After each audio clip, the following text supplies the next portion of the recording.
Here comes our next performer.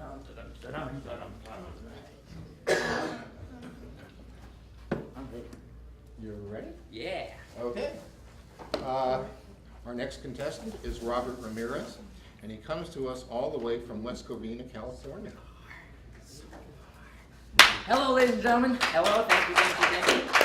My name is Robert Ramirez. I come all the way from West Covina, California. It's very far, but I'm here. I'm excited to do this for you guys. It's my first competition. I'm very excited to show you some new work I've been working on. Now, the more and more I've done magic, I've realized that there are only 3 solutions or 3 conclusions that people come up with after they see a magic trick. The first one is sleight of hand. Maybe it was just some sleight of hand stuff, technical work. Maybe it was just a coincidence, luck, chance. Or maybe it was real effing magic. So, we're going to explore all 3. I'll do 3 tricks, and each one will use one of those principles. So the first one will be sleight of hand. I'll do a trick using only sleight of hand with a deck of cards. Here goes the first one. First, we have to find all 4 aces.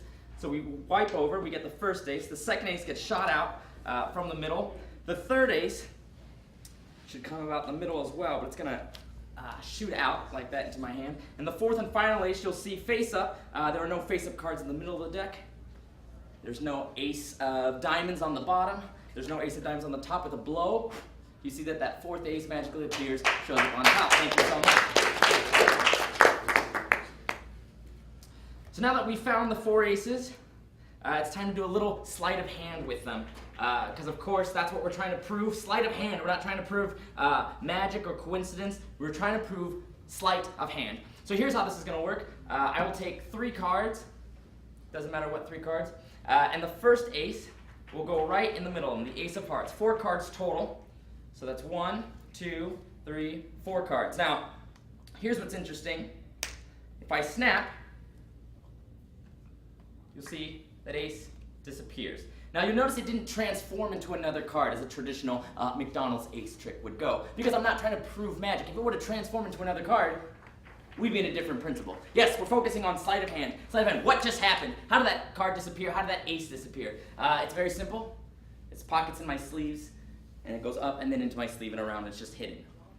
Okay, that sounds crazy. That sounds more like magic, but it's just sleight of hand. It's the practice of doing it. You know what? I didn't show you the cards last time, so this time we can memorize these cards. So we can go 7, 8, queen. You can memorize the suits if you want, or you can just say 7, 8, queen, 7, 8, queen, whichever you'd like. We'll put the ace on top of that. So that gives me 7, 8, queen, 7, 8, queen, 7, 8, queen, 7, 8, queen.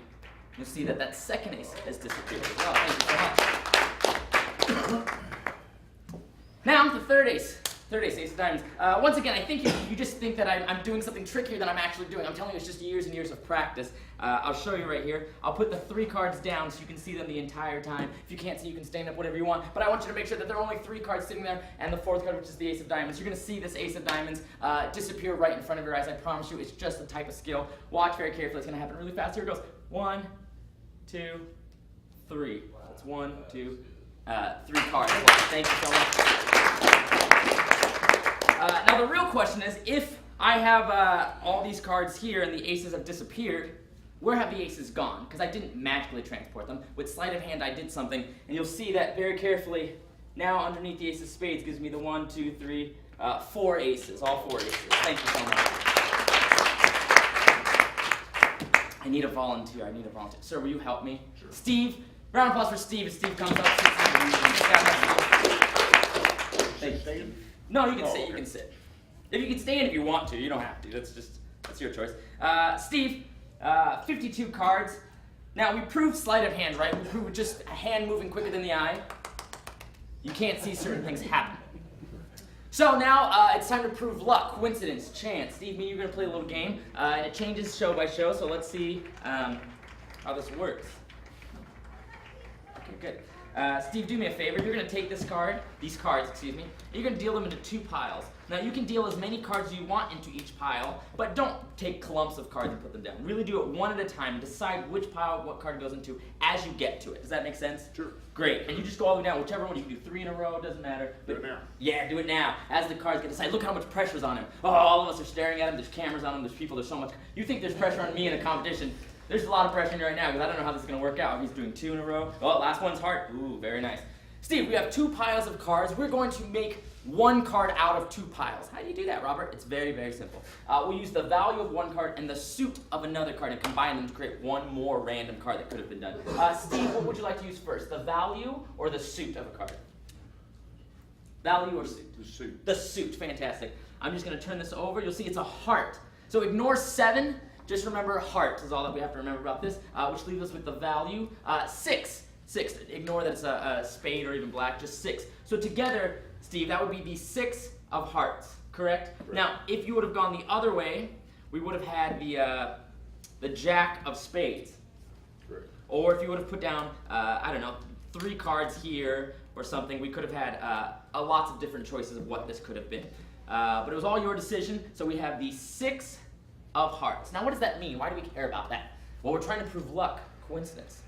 So before that trick started, remember I cut 1 card blindly from the middle of the deck. I'm hoping that's the 6 of hearts. If it was just a 6, that would still be kind of good, right? Because it's just the chances of 1, 6, and you have so there's only 3 in the deck of 50. Okay, no. This wouldn't be a real coincidence or chance, luck proven, without that having to actually be the 6 of hearts. So let's do this.